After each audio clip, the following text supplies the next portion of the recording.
Assalamualaikum warahmatullahi wabarakatuh. Om Swastiastu, Namo Buddhaya, Salam Kebajikan. Perkenalkan, nama saya Dea Putri Intansari, mahasiswi Universitas Negeri Jambi, Fakultas Sains dan Teknologi, Program Studi Teknik Lingkungan Angkatan 2021 dengan nomor NIM F1G321012. Di sini saya akan membahas mengenai radikalisme. Mari kita simak video berikut ini.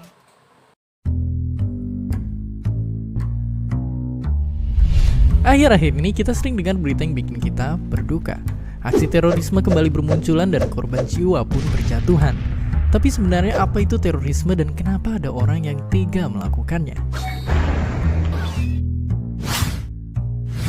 Pendeknya, terorisme itu perbuatan super jahat karena hobinya nyerang dengan kekerasan, menebar teror dan ancaman yang tujuannya bikin kita panik dan ketakutan. Alasannya pun macam-macam. Mulai dari alasan politik kayak ingin ngediriin negara baru, gak puas dengan keadaan sosial ekonomi, sampai alasan religius kayak membela nama agama. Misalnya kayak zaman Romawi kuno waktu pemberontak mau gantiin penguasa Roma saat itu. Atau kayak zaman revolusi Prancis waktu warganya rame-rame menuntut keadilan. Atau kayak teroris ini yang bunuh pangeran Austria ini yang akhirnya nyebabin perang dunia pertama. Tapi, apakah semua itu bisa dibenarkan? Tentu saja tidak. Ibaratnya aksi teroris itu kayak sel-sel kanker yang tega ngebunuh sel lain tanpa pandang bulu. Tapi kalau kita mikir teroris itu psikopat yang suka membunuh, itu kurang tepat. Karena menurut penelitian para ahli, mereka hanyalah manusia biasa. Bedanya, mereka selalu diajarin atau istilah gampangnya dicuci otaknya. Kalau menyerang orang itu diperbolehkan, asalkan sesuai sama tujuan kelompoknya. Kalau melihat negeri sendiri, Indonesia punya sejarah yang bisa dibilang kelam. Dari tahun ke tahun ada saja aksi terorisme yang bikin bangsa Indonesia meneteskan air mata.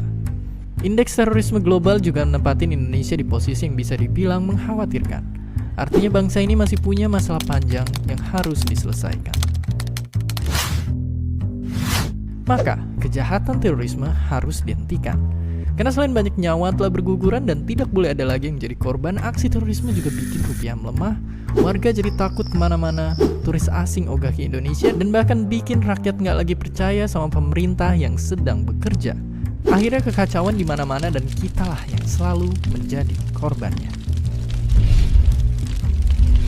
Dan itu sudah terjadi di banyak negara, misalnya kayak di Irak dan Suriah, yang teroris di sana bikin negara mereka hancur berantakan. Atau kayak Nigeria yang terorisnya ngelarang bahkan nembakin anak-anak yang pergi ke sekolah. Atau bahkan kayak di Somalia yang negaranya terkenal dengan bajak laut yang seram. Intinya terorisme itu bikin negara jadi goncang dan sangat kacau. Pada akhirnya, rasa takut mungkin saja kita rasakan, tapi kita tidak boleh kalah, tidak boleh lengah, tidak boleh lemah, apalagi menjadi bagian dari mereka. Kita mesti melawan segala teror dan ancaman, melawan kekerasan, serta melawan penyebaran ujaran-ujaran kebencian yang jika dibiarkan, mungkin dari sanalah teroris bermunculan. Kini kita mesti bersatu, bangkit, berjuang, dan bersama-sama kita membela hak dasar manusia untuk hidup, merdeka, dan bahagia. Dan seperti biasa, terima kasih. Sekian video penjelasan dari saya. Terima kasih untuk waktunya. Saya akhiri. Wassalamualaikum warahmatullahi wabarakatuh.